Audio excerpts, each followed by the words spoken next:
അങ്ങനെ കാത്തിരിപ്പിനൊടുവിൽ ഡൊമിനിക് എന്ന ചിത്രത്തിൻ്റെ സെൻസറിങ് റിപ്പോർട്ടൊക്കെ പുറത്തുവന്നിരിക്കുകയാണ്. അതിൻ്റെ അപ്ഡേഷനാണ് ഇന്നൊരു വീഡിയോ ഭാഗത്ത്.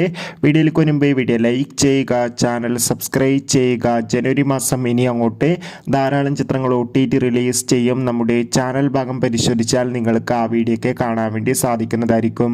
മമ്മൂട്ടി, ഗോകുൽ സുരേഷ് എന്നൊക്കെ പ്രധാന കഥാപാത്രങ്ങളായി ഈ വരുന്ന ജനുവരി 23-ാം തീയതി റിലീസ് ചെയ്യുന്ന ചിത്രമാണ് ഡൊമിനിക്. എല്ലാ സിനിമാ പ്രേമികളും ഒരേപോലെയാണ് ഡൊമിനിക് എന്ന ചിത്രത്തിൻ്റെ ഓരോ റെസ്പോൺസും അറിയാൻ വേണ്ടി കാത്തിരിക്കുന്നത്. ഫൈനലി ചിത്രത്തിൻ്റെ ഒഫീഷ്യൽ ട്രെയിലറും ടീസറും ഒക്കെ റിലീസ് ചെയ്തിട്ടുണ്ടായിരുന്നു. മികച്ചൊരു പോസിറ്റീവ് റെസ്പോൺസ് തന്നെയായിരുന്നു ചിത്രത്തിൻ്റെ ട്രെയിലറിന് നേടിയെടുക്കാൻ വേണ്ടി സാധിച്ചിട്ടുണ്ടായിരുന്നത്. അങ്ങനെ കാത്തിരിപ്പിനോടിൽ ഇപ്പോൾ ചിത്രത്തിൻ്റെ ആദ്യ സെൻസറിങ് റിപ്പോർട്ടൊക്കെ പുറത്തുവന്നിരിക്കുകയാണ്.